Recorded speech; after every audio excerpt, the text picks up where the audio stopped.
Hello everyone, it's Darby of RiverBendSurvival again. It was recently brought up to me that a little over a year ago I started a series, or I started a video called 1 Year Knife Test. The point of the 1 Year Knife Test was to test out a new knife. I went back and looked, and that video was released on June 6th of last year, 2014. It's now June 20th of 2015, so the knife has now gone over a year. So it's time to finish this up. I think I did a 6-month update on it somewhere along the way. The knife that I was testing is right here. It's the Condor Bushcrafting knife. I made no changes to this knife at all during the 1 year except adding this dangler to it. I'm a big guy, and this was sticking me in the side with the way it rides. Absolutely great sheath. It's finally, after a year, starting to show some wear right where the bottom of the handle goes, but it's nothing that I would ever be concerned with. As far as the knife goes, well, let's go back to the sheath. Like I said, nothing I would ever be worried about. This was a personal choice, the dangler.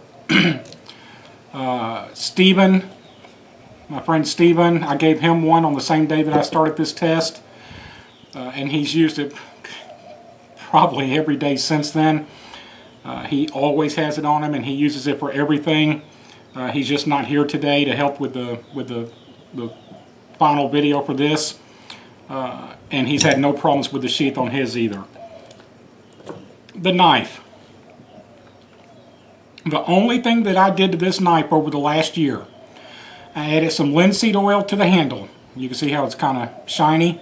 And I did that when I got it. I have not put any more on it since.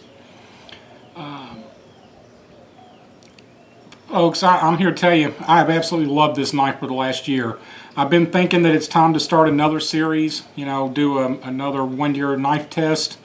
The problem that I have with doing that is I like this one so much.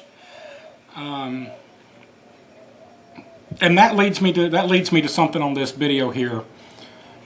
When I started this test, I told you all, well, I actually promised you all that I wasn't going to use any other knife but this one for a year, and I stuck to that. There is not a single bushcrafting knife or bushcrafting thing that I've done or camping thing that I've done that I've used any other knife but this one. Sometimes that's caused me a problem. There are times that I would have rather have carried another knife. There are times that I would have rather carried a bigger knife. There are times I would have rather carried a smaller knife for the things that I've been doing for the last year.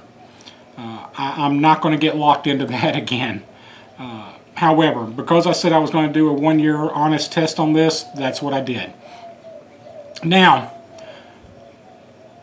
the positives to this knife. Absolutely great price. A sheath that's second to none. Well, that's all a relative term, but for me, the perfect size, the perfect grip, well balanced. I love this knife. The negative to this thing, the only thing that I will say that I found to be a negative, I will try to get it up here some and see if you can see or not. I doubt that it's going to show up on the camera here. You will see that I had to come back through here with a Dremel and smooth this back edge over. The reason for that is as part of the test I was using it for flint and steel. Now, pretty much any knife you're ever going to use for flint and steel, on the back edge of it, it's going to nick it up. I can tell you honestly that I have never had a knife that has gotten so nicked up as this one did using flint and steel, using this as the steel. You know, when you hit flint against a piece of steel, it's going to take little chips, it's going to leave little dings. I don't know what it is on the makeup of this steel on this knife. It just took gouges. I mean, they were just huge gouges out of it. So I had to come back with a Dremel eventually and reflatten this and put a 90 back on it again, because it just got to the point where it was just jagged. It was horrible. That is not the knife's fault. It throws a spark. It does what it's supposed to do. Having said that, after I've redressed this edge back here. I haven't used any flint on it anymore since then. It can do it. It can do it without any kind of problems at all. The wood on the handles, after a full year of using it, I don't see any real damage to them. I mean, there's some scratches and there's a little chip missed right here, and actually on that little chip it's missed right there. If I'm not mistaken, I honestly don't remember. I think I was using flint and steel, and I think a piece of the flint nicked back here, and that's what took that piece of wood out of it. Other than that, let me get the blade up here closer. You can see that the blade has held up well. I mean, it's showing some wear. Where my hands are on it back here, it's got some surface rust that's going on it. That's natural from the sweat and acids and everything that's in your skin. I could take that off there real quick if I cared. Same thing on the bottom here. You can see that it's starting to get some surface rust, or has surface rust on it. Now, when I was at the meetup in Tennessee this year, the 2015 meetup, my very good friend Jack Milholm was there again, and I asked him to reprofile the blade for me. He has a real nice sharpening set that you can put real exact angles on things to reshape them. Since I got back, I bought one. On the original video, if you go back and look at it, you'll see that I took it out of the plastic and out of the paper, and I was shaving the hair off my arm. It did fine. It's a good edge that's on there. The only problem I had with that edge on it is that there's no good way to show this. It was a little more curved than what I wanted. I wanted more of a flatter bevel to it. The reason being is when making things like feather sticks, that's the real main one. Feather sticks are delicate carving or removing of material. Because the way the curve was, I had to tilt it just a little bit farther than I wanted to. I had to tilt it up and go in a little bit harder to get it to grab and then pull it out.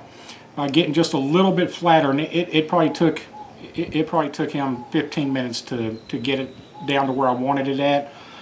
It makes delicate feather sticks now. It's not a big change to it. It made feather sticks before.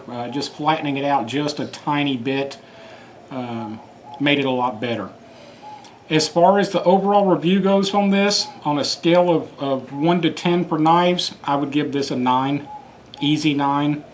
If you add in the cost, I would give this a perfect 10. The sheath, I would give a perfect 10. Cost or no cost, that sheath's worth a 10. Recommending it for anyone, if you don't have one of these and you're looking for a bushcrafting knife, I would absolutely recommend this knife to anyone, just like I would the Mora. This is a great entry-level knife. This is a great intermediate-level knife, and as far as I'm concerned, this is a knife that anybody at any level can use. I will probably get another knife and start another knife test. It won't be as extravagant as this one. I'm not going to promise you that I won't use another knife for the entire year. But I might. Like I said, I didn't have any problems with this one at all. There were just a couple of times that I wanted to use something different, especially since my friend Tom, sent me a leather sheath, beautiful leather sheath for my BK2 that I carried for a number of years. And I just haven't been able to take it out and use it because I made a promise that I would only use this one for that full year. The year is up. I will probably do another knife review, but it won't be a all or nothing knife review. So, I don't know if this information helps anybody. I can tell you that this has had the full workout. From feather sticks to batoning to shelter building to anything that you were ever going to do with a survival knife, skinning. We've stood right here in this shop, me and Steven stood right here in this shop and skinned raccoons and stuff in here, and you can clean fish with it. Anything that you are going to ever need to do in bushcrafting, you can do with this knife. It is a perfect bushcrafting knife. There are better ones out there. There are certainly a million of them out there that are worse than this. I hope this helps you some, and until next time, get out in the dirt and have some fun. Thanks.